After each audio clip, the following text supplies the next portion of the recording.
محبت کا دعویٰ کیا ہے تو محبت یہ نہیں ہے کہ ہم زبان سے کہتے کہ ہم محب ہیں، بلکہ محبت جو ہے وہ امتحان محبت ہو تو پھر کربلائیں سجتی ہے، محبت ہو تو پھر پاپ جولا کیا جاتا ہے، محبت ہو تو پھر جیل کی سلاخوں کے پیچھے بھی کھڑے ہو کے یا رسول اللہ تیرے چاہنے والوں کی خیر کے نعرے لگائے جاتے ہیں۔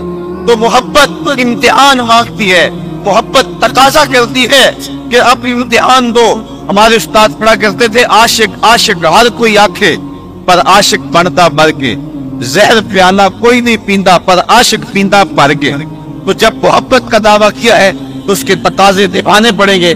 ہمارا دین ہم سے تقاضا کرتا ہے کہ ہم اچھے اعمال کا ذخیرہ جمع کریں۔ تیسری بات جو ارشاد فرمائی وَتَوَاصَوْا بِالْحَقِّ، حق کی وصیت۔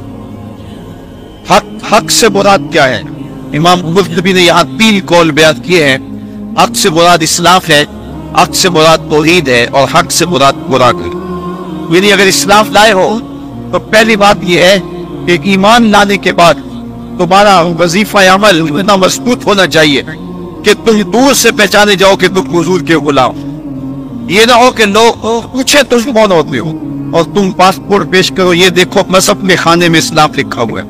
میرے استاد فرمایا کرتے تھے صاحب یہ نہ ہو کہ لوگ تمہیں پوچھے اور تمہیں بتانا پڑے کہ یہ دیکھو مذہب کے خانے میں اسلام لکھا ہوا ہے۔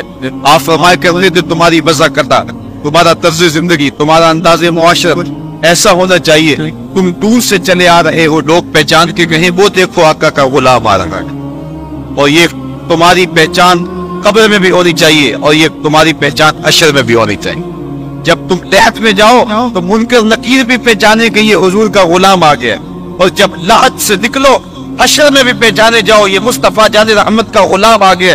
اپنی وضع کرتا اور اپنا طرز زندگی ایسا بتاؤ کہ دور سے پتہ چلے کہ حضور کے غلام ہیں۔ نور آنکھوں میں تو چہروں پہ اجالے ہوں گے، مصطفیٰ والوں کے انداز نرالے ہوں گے، دنیا میں بھی ان کے دم سے مقدر چمکا، محشر میں بھی ان کی رحمت کے حوالے ہوں گے۔ تو ہم نے اپنے انداز زندگی کو حضور کے طریقہ احتیاط کے مطابق بنانا ہے۔ تیسری بات ارشاد فرمائی حق کے دامن کو تھامنا۔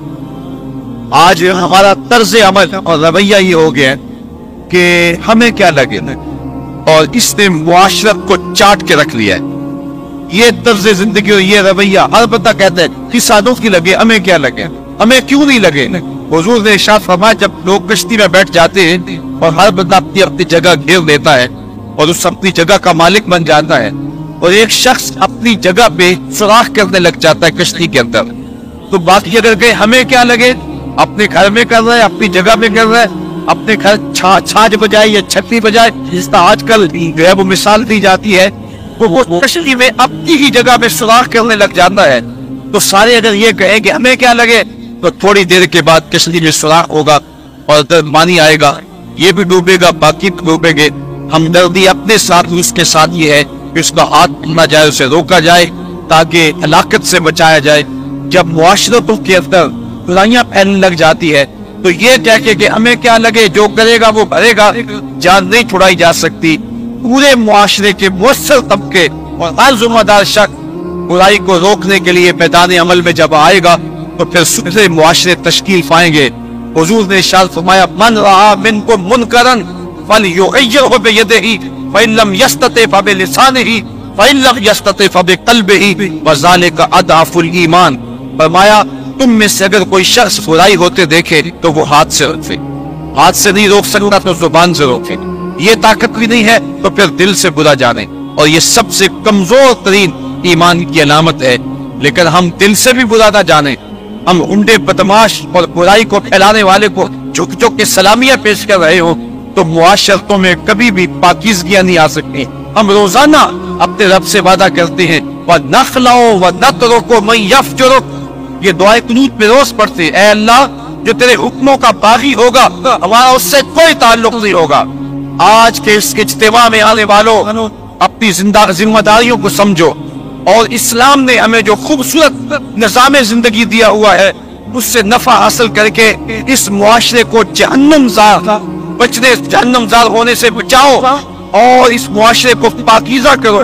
آج ہی ہم یہاں نکل رہے تھے تو اتنی بچیوں کے جہیز کے حوالے سے بات ہوئی تو مجھے ایک دوست کہنے لگا کہ مجھے ایک فون آیا ہے کہ میری بیٹی جوان ہے تو وہاں میری بیٹی کے لیے بھی سفارش کیجئے. تو میں نے کہا صاحب وہاں سفارش تو نہیں ہے اور وہاں قرآن اندازی ہے. تو ایک صوفی شوکت علی قادری صاحب کتنی بیٹیوں کا جہیز دیں گے؟ 100 50 2000 کتنی بیٹیوں کے لیے وہ جہیز فراہم کر لیں گے. ہمیں عملی طور پہ جدوجہد کرنی چاہیے کہ معاشرے کے اندر سے اس رسم بد کو مٹایا جائے اور ہم ایک ایسا پاکیزہ معاشرہ تشکیل دیں کہ جہاں جو ہے وہ انسانی قدروں کا حیا ہو اور معاشرے کے اندر جو پھیلی ہوئی غلاظتیں ہیں اور غلط رسومات ہیں جنہوں نے معاشرے کا سکھ چھینا ہوا ہے.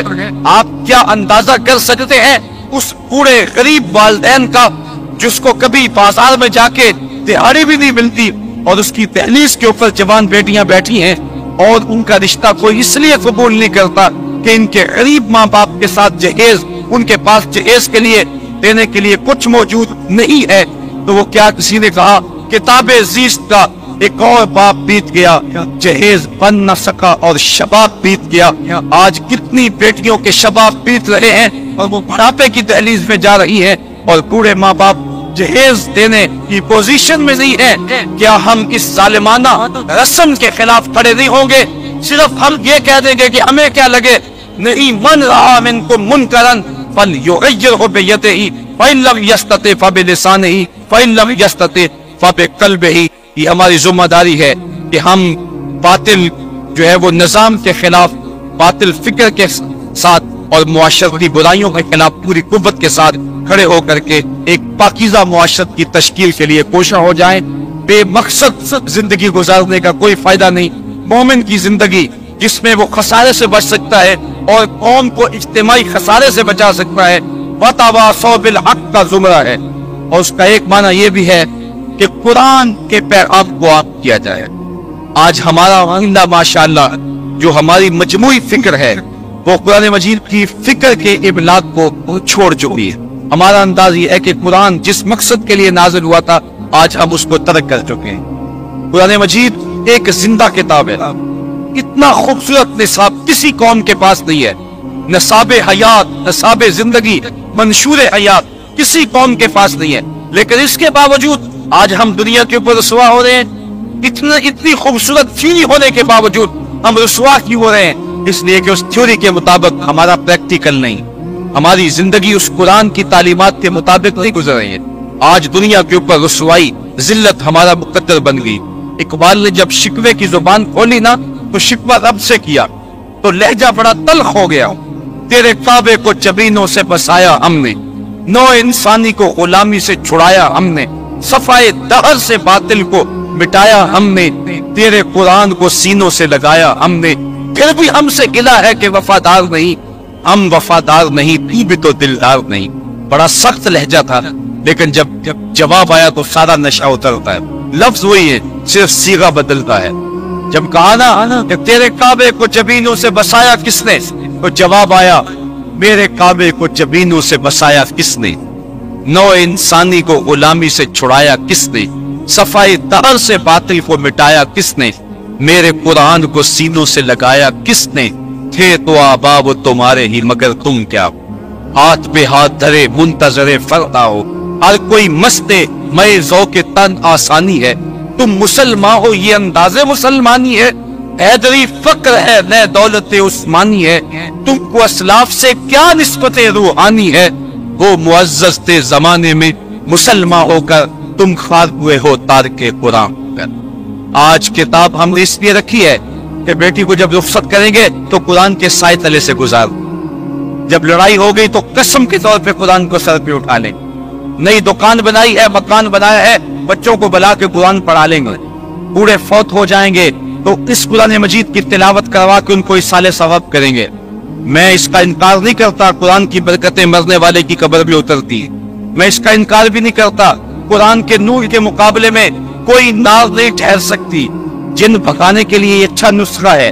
میں اس بات کا بھی انکار نہیں کرتا کہ مکان میں پڑھاؤ تو برکت ہوگی, لیکن میرا نقطہ نظر وہی ہے جو اقبال کی فکر ہے.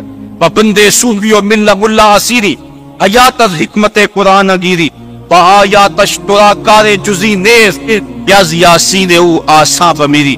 اقبال کہتا ہے تو جاہل صوفی اور کاہل ملا کے ایسے پندے میں پھنسا